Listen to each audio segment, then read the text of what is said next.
Good to know. Now we're alive. Hello. There's people in the chat, and now we're alive. We're figuring it out. This Hey, let's start again. This is why we practice. This is why we test. Do you want to? Are we starting from the top? I think we should. Okay. All right. Okay. Oh my God. That's amazing. Hello and welcome to Nerdabout. Three friends who like to talk about food and, general geekiness. I'm Corey Thompson, owner of Aboveboard TV, host of Board Game Insider, and just in case you didn't know, Indianapolis is the original home of sliced bread. Ooh, fun fact. Hello, everyone. I am Benita Kaur, a Twitch streamer and board game content creator, and Indianapolis has Indiana's oldest bar, the Slippery Noodle, which is also the home of the Diana Jones Awards. I have been there, and it is hot and sticky. It's just people. I very much agree. Sorry to Slippery Noodle, but you get that slippery feel. I just like saying slippery noodle. Slippery. It's that's a fun word. My name's Daryl Andrews. I'm a game designer and also a consultant for Maestro Media. And did you know that the second largest state capital is Indianapolis?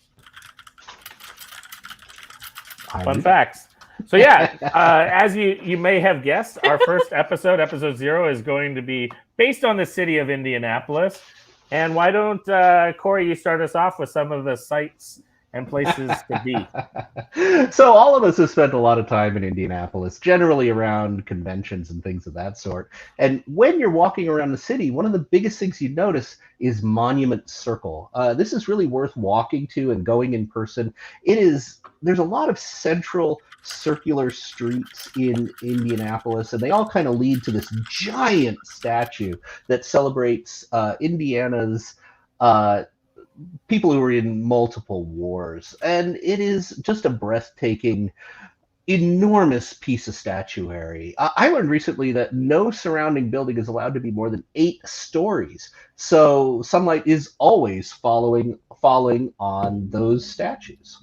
That's so cool. I had no idea. I like that. I stayed at one of those little hotels. It was a real fancy one. I got in trouble because I was like lugging in like bottled water to my hotel room, and they were like, "Excuse me, sir, you need to be wearing a jacket." So that hotel was so fancy, I was required jackets to walk in the lobby. Did they give you a jacket to wear? Like they didn't.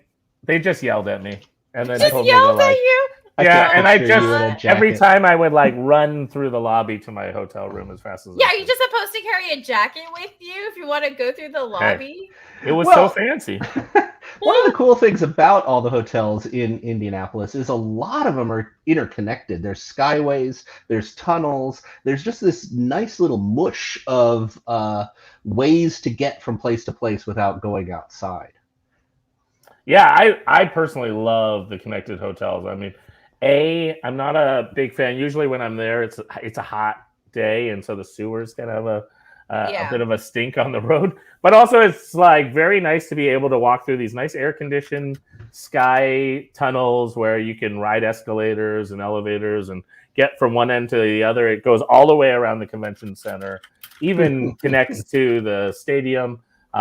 So you can stay close, you can stay far. You have a real variety of hotels you can stay at. I'm partial to the JW Marriott. It's one of my favorites because I'm a big Marriott fan. Marriott wants to be a sponsor. We wouldn't mind. But yeah, so how about you, Benita? What hotel do you stay at? Yeah, so I obviously want to stay at the closest one because for Gen Con, which we'll be talking about later, I always have games I want to take back to my hotel. But I will say this past year, I stayed at the Embassy Suites, and that was 15 minutes away from the convention center, but it was still connected. It was connected via an underground tunnel, going through a shopping mall, then going through the lobbies of different hotels. But still, if I wanted to be like the 90-degree weather, I could stay inside the whole way to get to the convention center. So I think that's really cool that even if my hotel is kind of far away, I still don't have to be outside. I sound like a mole person, but sometimes you just don't want to be outside in Indianapolis. Even if you're far away, I stayed at a really weird looking hotel that I enjoyed a lot called the Hotel Alexander. Very modern, very unusual. And it was a couple miles away, more than one, less than 2. But they've got these wonderful rental electric scooters. A lot of cities are adopting them now. Yeah. There's Bird scooters and there's Yeah. Lime scooters, and they are just so much fun. Just zipping through the streets at Yeah. a million miles an hour. They're the new gang, you know. Like my wife is so loyal to Lime that she's thinking about Yeah. getting a tattoo that says Lime. So it's the new version of like biker gangs is these scooter gangs.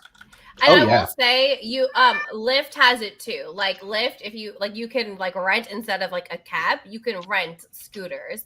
I don't use scooters in Indianapolis because again, Gen Con, usually coming back to my hotel with lots of games, but I am very pro scooters everywhere. Though I will say some cities kind of hate scooters and are doing away with it. We'll talk Yeah. about those in later episodes, but Yeah. some cities very much hate them.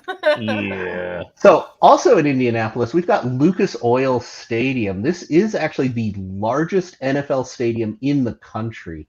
And having been inside it, it's amazing how insanely big it is. They'll use it, they'll integrate it into a lot of the conventions. There's office space. It's just a really impressive thing. And it's big enough that you can use it as a landmark. If you're walking around the city, you can see it from almost anywhere.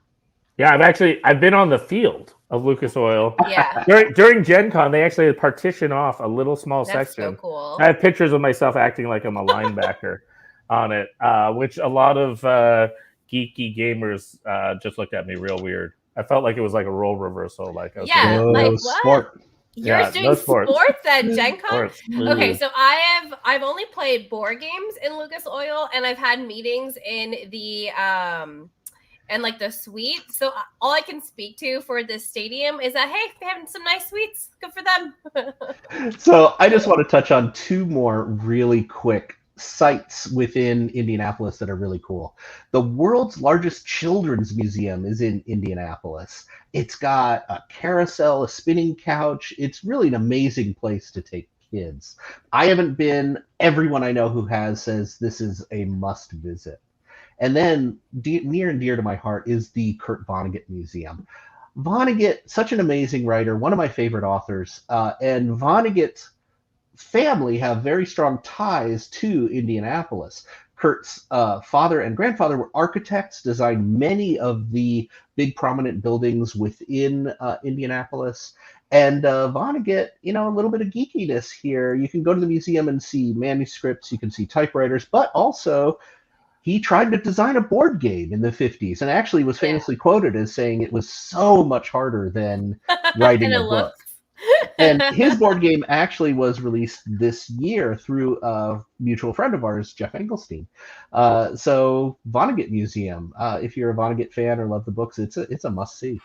Absolutely. Yeah, I heard it was a really fun event, and I wish I was there and hear great things about the game. The one last site that I have to give a shout out as a big sports fan is actually the largest sporting facility in the world at 253 acres, and that is the Indy 500. How could I forget the Indy 500? I mean, forget? It has everything. It's got like the museum, a track tour. The track's crazy. It's like literally steep. I don't know the exact angle, but you could fall just standing on it. Yeah, because if you don't steep it like that, you fly off the end. So absolutely, what are some of the main sites and places to check out? But I don't think any trip would be complete without we gotta talk about the food. We gotta talk about the food. Okay. Come on, Benita. Tell me where to go.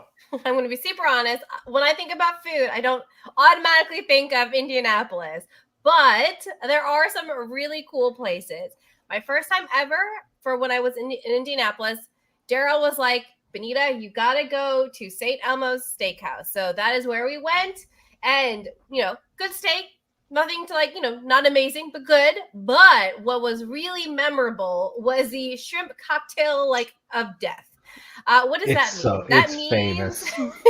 It's famous. So the cocktail sauce has just so much horseradish. So it is so strong. I had one shrimp cocktail because it was so strong. I did not want to continue having more. You were brave. They're so big. Yeah, you were brave. I was proud of you. I love watching people experience it for the first time. Yeah. Benito was one of those people. I remember one time I actually took Tonge Sierra, the former owner of Solar City, the biggest solar panel company, and I thought I killed him. I thought I did because he ate one and he started screaming. Screaming. Screaming. I love Oh my god. Yeah, so it's dangerous, That's you know. funny. Buyer beware, you know, be cautioned, but it's awesome. And I also I go every year and I love introducing people, but I also think a major tip is Harry and Izzy's, which is same ownership group. They sometimes have some cheap deals, but my major tip is go at lunchtime. You get the same quality shared kitchen, but you can get some deals and you can get a reservation because sometimes it's quite hard to get in there. Interestingly, it's also like the favorite place of some of our vegan friends who say they have quite a good vegetarian vegan menu. Yeah. Oh, really? St. Elmo's? Yeah. Oh, that's interesting. I didn't know that.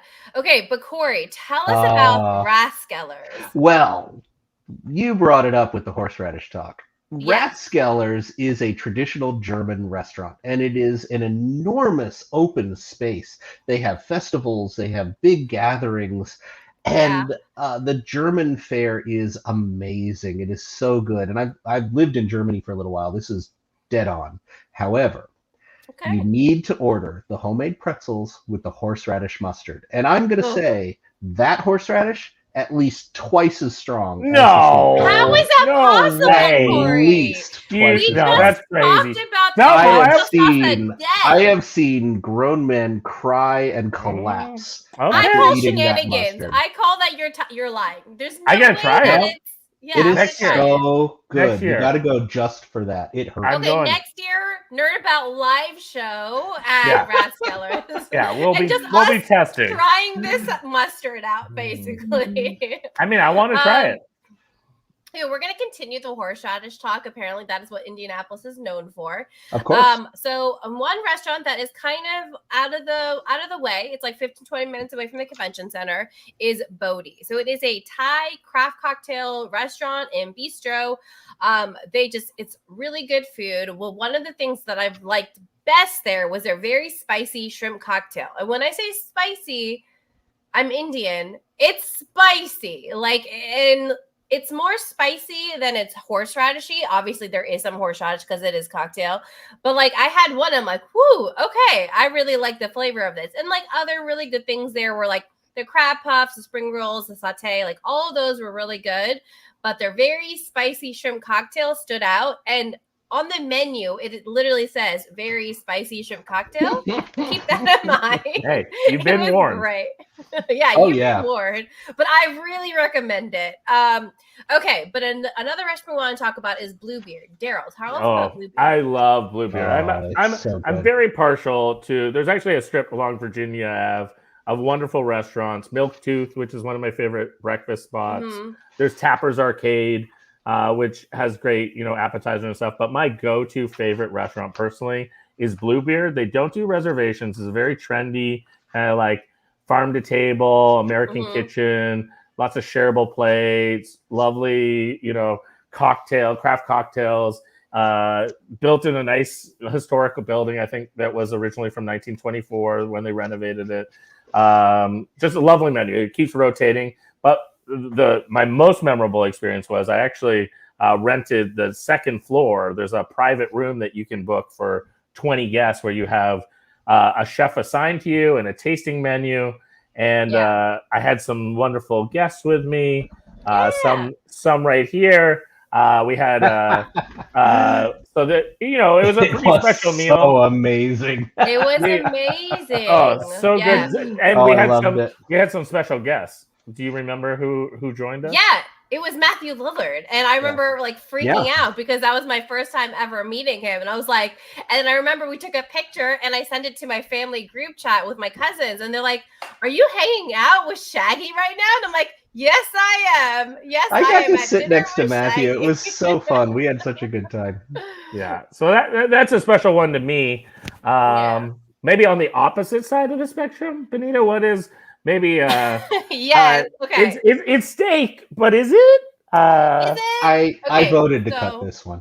No, we have to talk about it. So Steak and Shake You know, shockingly, this year was my first time ever eating at Steak and Shake because I'm on the East Coast and we don't have Whoa. Steak and Shake around us, or to my knowledge, we It don't. is the defining And- restaurant of Indianapolis. Is it? Is it the defining Yeah, restaurant in I Indianapolis? think it I is. don't know. But anyway, what they're known for is, if you all don't know, Steak and Shake is a chain. It's fast food. It's known for their steak burgers and milkshakes. Why do they call their hamburgers steak burgers? Sounds a little pretentious to me, but I will say I got the classic. I got the steak burger, the double steak burger with cheese, and then I got their like shoestring fries. Mind you, my fries were cold, but that was on me for ordering. Yeah. So the fries are Shoestrings are good. fine. They're good. Yeah, when they're but fresh. the burger was No. surprisingly very good. Do you not like Yeah. Steak and Shake? And the milkshakes. The Corey? milkshakes are good. I've The never milkshake had one was of their fine. milkshakes. Well, I will give a shout out to a classic thing. I used to run an after midnight Canadian meetup at the Steak and Shake, and we would get 20 to 30 people that would all meet there, and it was the easiest place to get a big group and to eat food after midnight. So those are wins. Those are wins. So Corey, you're not a fan of Steak and Shake? not Everything else on this list is better. Okay, so we talked a lot about food, but let's talk about some drinks. If you all don't know, Daryl loves his tiki. So Daryl, tell us about the Inferno Room. Yeah, I love the Inferno Room. It's one of my favorite tiki bars in the United States. It's got really good selection of rums, just a variety of really, general. The vibe's cool. It's tiki. How can you go wrong? They got flaming drinks. They got shareable cocktails. So every year I try to go at least for one evening and round up some people. I think it's a must hit. It's really cool because they have their classic cocktails, but then they have like house specialty type of tiki drinks. And also it's just like a really cool vibe. Like they've done a lot of work to make it feel like a tiki bar. It's also very like dark and like atmospheric. And they have like some tables that are like kind of in corners. So you can have like your own like private event, but like it's just like your friends. So Inferno Room is really cool, but sometimes a lot of us are in Indy because we're there for conventions, so we can't always go see all these cool restaurants, and that's when the Cluster Truck app comes in. Corey, what is this app? I was so impressed when I heard about this. There's a huge food truck scene in Indy, and unfortunately I'm usually in Indianapolis when there's 100,000 other people in Indianapolis. I'm usually there for big conventions, and the lines for these food trucks are insane. There is an app, Cluster Truck. I'll just say it, Cluster Truck. That's just in case it wasn't clear. It's Cluster. Right up there with Slippery Noodle. It is. It is. You just want to say it again and again. They basically will go to the various food trucks, to other internal restaurants, and they'll deliver it to your hotel room, the convention center, a booth, anywhere you want it delivered. So fantastic app, a good inside tip for navigating Indy. Wow. Another thing that I think's pretty special about Indy is the microbrewery. There's a scene, like there's a bunch of them. Garfield's, Uplands, Chili Waters, Whiskey Tango Distillery. The one that I always want to give a shout out to is Sun King, because they often do a sponsored special beer for Gen Con. Yeah. I've been actually on even me and Erica Bioris, a co-designer of mine who works at Spin Master. We actually did a beer bus tour where it actually drove us around to different distilleries. And that was just a lot of fun. So you could try out things. We even did it during Gen Con. And it was just like a nice little reprieve to just get away from the convention center. And we cannot talk about Indianapolis without talking about Cafe Patashu. Oh my god! I don't know how you say it properly. So I do. It's Cafe Patashu. So this is like the quintessential like breakfast lunch spot that like everyone goes to at Indianapolis when they're there for like Gen Con. So they just have a lot. It's a really good breakfast options. It's also very vegan and vegetarian friendly. One of my favorite things to get there is the Cuban breakfast, which is basically fried egg over beans, cheese, avocado, and I always get chorizo because while I appreciate the vegetarian and vegan options, I am a huge carnivore. So Patashu just has has such a nice feel to it. Like there's a little table off to the side that has all of the coffees, and you could just get up and refill your coffee, get a little thing unlimited of water. coffee bar. They're so nice. Yeah, it's great. My only caveat, and that's only because they're so good, is the lines can be long. So you gotta get there early. But that's a good problem that everyone likes it so much that you gotta line up. They do the best they can. Their service is crazy fast, so you just know there's a lot of people that enjoy it. So we're on to our next segment, and I'm excited to say that we have a special guest that is joining us, and that is Mary McBride, who is the events manager for Gen Con. Thank you for joining us. Thank you for waiting on us while we go through it. Thank you for just zooming into this moment. We just call your name out and you show up. It's my magic powers. No problem. I didn't even have to say your name 3 times. And we want every episode to have a go-to expert. And we universally thought of you when we were thinking about who do we talk to for the tips, the insider info when it comes to indie. And I'm going to start you off with our first question. How many years have you been going to how many years have you been going to Indianapolis for Gen Con? I've been going to Gen Con since it's been in Indianapolis, which began in 2003. They moved to So you are our expert. Yeah. Yes. No one has been to Gen Con more than Marianne. No, a lot of people. In fact, Mike Carr has gone to every Gen Con. So that's one attendee that's gone to every single Gen Con. So amazing. And obviously, with all that expert knowledge, what we really want to know is tell me something weird about indie. Well, I thought about this. There's a couple of weird things, but since you guys are real food focused, I'm wondering if you know about a regional delicacy, which is their pork tenderloin sandwiches. Yeah. Okay. So they don't really have them where I am. I don't know if they have them in Canada, but they basically take an entire pork tenderloin, big one, smash it flat, and they put it on a bun. The bun is, the pork tenderloin is like 5 times bigger than the actual bun. Yeah. So giant pork tenderloin, super thin, very good. And they'll put like a piece of lettuce and a piece of tomato on it. I have never had this. Have either of you had this dish? Yeah, I had it once. Yeah. Okay, I'm missing out. I'm still a little full. You are. They're delicious. You can get them in most any sort of local area. You could probably get them at Loft Miller's, which is a cute little bar with nice sandwiches. It's kind of right behind the West End. Yep. You can get them at Working That's a good secret spot. Because that no is kind of a secret spot where I will go and run and get a to-go sandwich sometime. Yep. But most any place is kind of local will have them. It's very common. A lot of people pride themselves on having the best pork tenderloin sandwich. Sure. It's common. It's a cheap sandwich, very filling. You could eat that I could for like 3 or 4 meals. I love it. That's amazing. And so if someone had a very short layover like yourself in Indianapolis, what would you do? Well, there's a lot to do in Indianapolis, and it might depend on the time of year, and just what you're interested in. There's a couple of different ways you could go. So you were talking about this a little bit, but I really like craft beer, and there's just so many places to go. Often when I get into Indianapolis early, so I'll often get in the Saturday before Gen Con.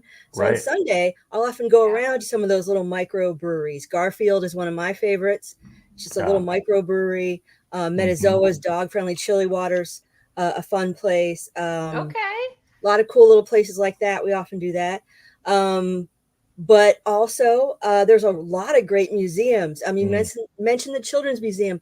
That's not just for children. It's for adults, too. I went there years ago to see the Terracotta Warriors in person. Oh, wow. Which I had never seen in person. And they had they had a little bit of paint left. It was really fun. That's really cool. I had a great time.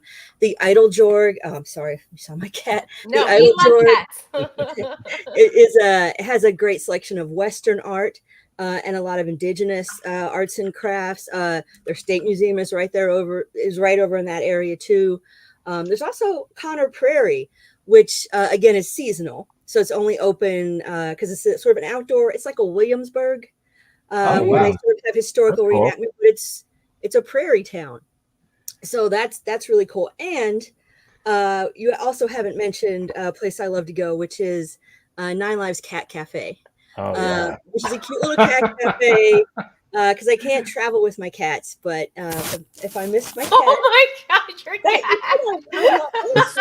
That's perfect. That was like, No, your cat is like, how dare you talk about other cats and Yeah, you see don't other you cheat cats. on That me. was some petty cat behavior. wow. Grumping in the corner. That's lovely.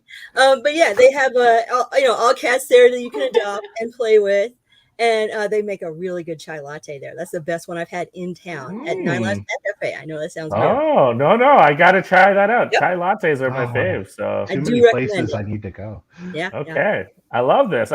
Well, that's why we call him the expert. So No we problem. appreciate you jumping in to our video here. We're gonna actually bring you back for our final question. Okay. Yeah. But we're gonna put you on the spot with that question. So Okay. so we appreciate you, and we'll see you soon. Sure. Happy to help. Thanks for having me. Okay. So, Daryl. Oh, just we had Marion talking about all things geeky, like Gen Con, because she is the event manager there. So let's jump into Gen Con. I think many people would expect we have some strong opinions. We don't necessarily have all of the years of experience of Marion, but I think between all three of us, maybe we're getting up there if we combine. Anyone want to kind of give just the lay of the land? Like, what is Gen Con, for example? So for those of you who do not know, Gen Con is like the largest tabletop convention in North America, both by just like sheer number of people who go there and by just like how many different events there are. Over 20,000 events, over 70,000 attendees. It is massive. It's massive. And, it doesn't just focus on board games. It focuses on like card games, miniature war games, like live action role playing games with LARPing, tabletop role playing games, collectible card games, trading card games, strategy games, like cosplay. There's just like, if anything geeky, nerdy, like Gen Con is there for you. Yeah, absolutely. Yeah, I mean, Gen Con is the con of North America when it comes to not only board games, but role-playing games, miniature games, you name it. Even you see Pokemon card collectors, you see Magic, tournaments, organized play. It is an extravaganza. In the past, they've had writers' conventions, puppet conventions, cosplay conventions, little sections within Gen Con focusing on all the corners of nerddom. Absolutely. And it takes over not only Convention Center, not only the Indianapolis Stadium, Lucas Oil, but also all the hotels. There's all the little rooms. Yeah. I remember talking to someone and they were like, I was doing chainmail earlier today, and I was like, what does that mean? And they were like, I was in this hotel room making chainmail. And so there's all kinds of things. I mean, we could do a whole show just about the programming, the event. But and we would need Marion back again for that. We need Marion for sure. But I will give a shout out. There's a few other kind of geeky events that happen around Indy throughout the year. Yeah. So for instance, the Indiana Comic and Pop Culture Convention usually happens in March, and it's a pretty standard kind of Comic-Con type format. There's also in March a small fan-run, kind of affordable, approachable convention called Who's Your Con. A little pun there with Hoosiers, but it's Who Your Con. And there is in June, so before Gen Con, which is in August, we have also in Indy the PopCon Indy, which is very media guest heavy, where you can get autographs or pictures with, and so that's also a really kind of fun thing going on. So those are some of the conventions that I wanted to give a shout out for. But also, I think Corey, you agree with me. One of the great shows has a lot of Indianapolis connections. What shows that? we have to be talking about Parks and Rec. Yes. Parks and Rec takes Yes. place in the fictional Indiana town of Pawnee, but famously they had an episode where everybody went to Indianapolis and they showcased a lot of these things that we're talking about. They Yeah. went to St. Elmo's and had Oh, yeah. steak, and they went to Lucasfield. They went to all these places, and it just shows all the really cool things about a city that honestly a lot of people in the U.S. and probably most people in the world don't know a lot about. No. Indianapolis has a Yeah. lot to offer, and plus it's just a great show. Yeah, plus the show has a geeky connection if we think of the Cones of Oh, the Dunshire. Dunshire, Yeah. I know. There's a fun connection there because not only did they kind of make a riff of game design, but a fun fact was actually they debuted and played the game at Gen Con. Yep. I remember because I was there. It was actually the Sun King tent on Georgia Street where the food trucks used to be. They actually did a tented event where 10 people paid $1,000 to, I think it was 10 people, maybe it was more than 10, maybe it was 20, paid like $1,000. They got to play in the first official play of it, and they got to go home with a copy of the game. And That's so cool. yeah, that alone had is a something friend. not a lot of people know. No. That they actually Yeah. designed a real game after Yeah. the show. they designed it. Actually, my friend Morgan Donteville, who I co-designed The Dark Knight with, he was one of the team at Mayfair that actually was consulted and designed the real game. So it That's really is a very thing. cool. It's Yeah. not good. I watched it for about an hour, and I was like, I tapped out No, after we're an hour. honest. We're honest on Not this. good, or Not did you mean to good. say amazing? I mean, the best game ever? That's what I thought you meant. Something like that. Also, I gotta give a shout out as a geeky baseball fan and I'm gonna butcher the name, but Indianapolis' own Albert von Tilzer. Tilzer. Awesome. Yeah. He wrote the famous tune "Take Me Out to the Ball Game." So every baseball game that you go to, during that 7th inning stretch, I was just at a ball game 2 days ago on Wednesday. I stood up in the 7th inning and sang "Take Me Out to the Ball Game." So there's that, and then another classic thing to keep an eye out for when it comes to just geeky things around town. I recommend checking out the giant chess set that's just scattered. There's actually quite a few of them if you wander around. There's a galley pastry shop in town, Fisher's District. There are giant chessboards all over Indianapolis. It's kind of a cool thing. That is cool. So at their roots, they're geeks too, just the city. Geeky town. So yeah, so that is for us our episode 0. But before we wrap, again, thank you for putting up with our technical test here for us. Yeah, and I gotta shout out Hawkskull, who told us that we weren't actually live and was waiting. So thanks, Hawkskull, for being in chat and talking. I just embarrassed someone was watching. Hey, and now we can say we for a portion we even had a dress rehearsal. Yeah, it is rehearsal. So we appreciate that. All on purpose. We're constant professionals. So does someone want to share when people will be able to see this as we start to roll forward?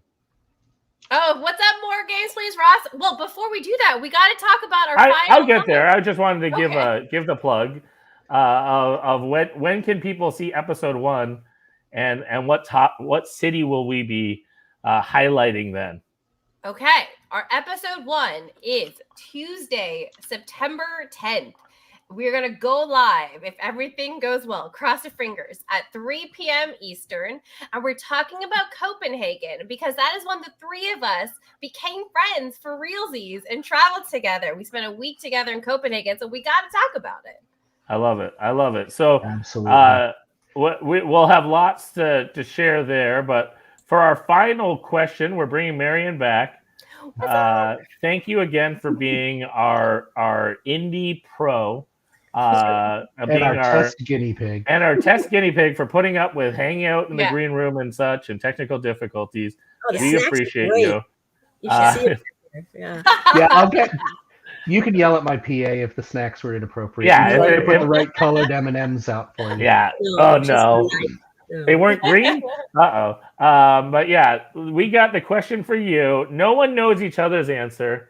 And we No. especially don't know. Marion doesn't even know the question, but we're going to put you on the spot.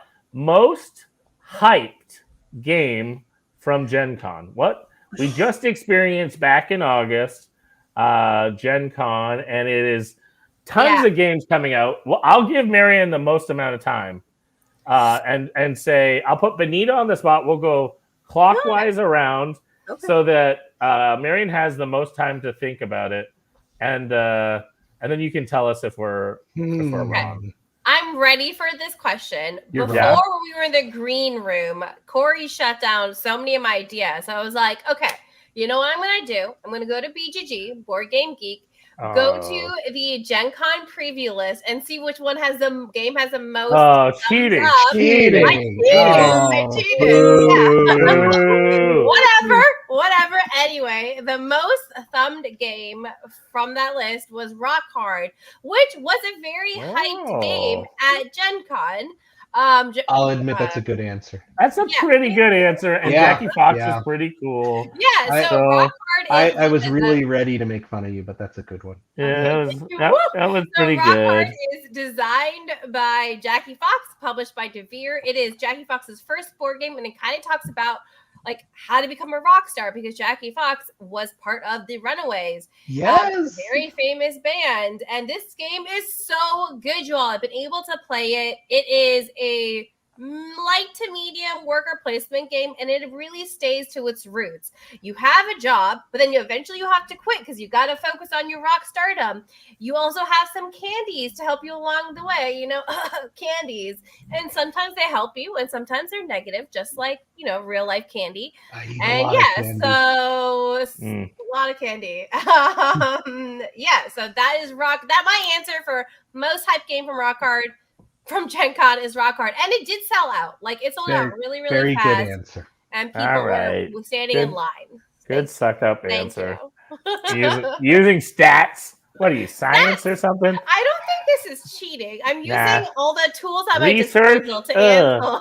Well, I'm gonna base mine on my eyeballs. Okay. And that is what is your answer? When I was walking day one, and I will rewind as a reference point. 2 years ago, I was swept up by Lorcana. I was in a crowd that forced me to just follow a wave of humans. This year, the line that did that to me was Comic Hunters.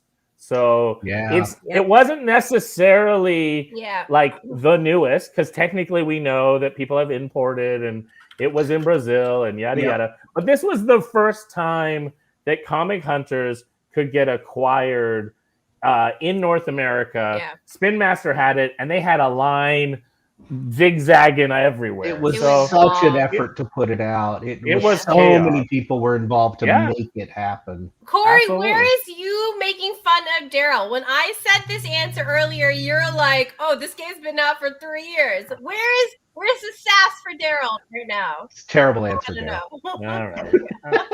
My bad. Okay, how about you, Corey? What was your most hyped game from Gen Con? I actually didn't attend Gen Con this year, so I'm just going off of this general hype. And I think the most hyped game that kind of came out of nowhere was The Gang. Oh, The Gang is a cooperative poker game. I had an opportunity to play it at in prototype form at a couple previous conventions, and it had that. The best thing I can say about The Gang is it did for poker what The Crew did for trick taking. Yes. It is a cooperative game, and it uses all of those weird skills poker players acquire that are not directly the game, but are the planning and prediction. It uses just that. It frustrates me how good of an answer that is. I forgot. That was the first game That was the first game I bought. It's a really good game. Also, this might be sacrilegious, but I think The Gang is better than The Crew. Yes. Yes. For sure. For sure. That was so dramatic, Corey. That's so wrong. That's so wrong. No, Wrong it on so is. many levels. No, It's the so crew many. is Daryl, do you better. agree with me? I agree. No. Marianne, do you No, agree? I'm sorry, Oh, I do not. I This do is a not. north and Two. south thing. It's a north I versus know. south. I don't care for The the crew is so exponentially better than any other game that came out. Ooh. well, but that's a little. The gang is very good. It's fine. I'd rather pay the Fine. gang any day versus Yeah, the crew. same. So I will be playing the gang for years and years. I will never play the crew again. I love I that don't for know you. you people. For you. Oh, All right, Marion, you're not my real dad. set us straight. What Well- do you think was the most hyped game of Gen Con? I had some answers, like I've written Yeah. down some things, and I'm going to take off what y'all said. I have a Okay. couple of things on here. Of course, we all know number one hyped game, hands down, was Mistwind. Checks in the Yes, mail. Thank you, done. Marion. Way to I kiss will- up. Thank you. Nice. Thank Best you all. answer. You win. But you win. Over. I actually have I have two answers. So the one thing that I thought there was gonna be a run on, and I'm serious, was Boop the Halls. Because Sure. the way people were like, I have to get Boop the Halls. Yeah. I Sure. have to, was like It is insane adorable. before the show, and people did put a run on it. But Yeah. I think I'm gonna go with Gnome Hollow. Oh, Yes. Sold Another out big- first day, like 3 hours. I had to get Yeah. more back in. Yeah. And the Everybody inflatable balloon gnomes that were walking around. Yeah, I don't know if you gnomes are guys so know. cute. Ammon was in one of the balloon gnomes. Yes, Yeah. yeah. That's the yes. designer, And for those who y'all. are watching, Yeah. Ammon is the designer of Gnome Hollow. Yeah. So So yeah. fun. So, they sold out. They went back and got more. So I think that sold even better than the OP thought. They had that really cool, like double level booth. They had all these cute little gnomes they were giving away. Yeah. That was amazing. They sold out of the even the upgrades. They were out of those upgrades. So like I had to wait till I got back home and order them like Yeah. 2 weeks later. And Marketing team did a congratulations to phenomenal Ammon. job. Yeah. Yeah, and congrats It's to Ammon. Ammon's Yeah. first real game in the industry, and it caused such Yeah.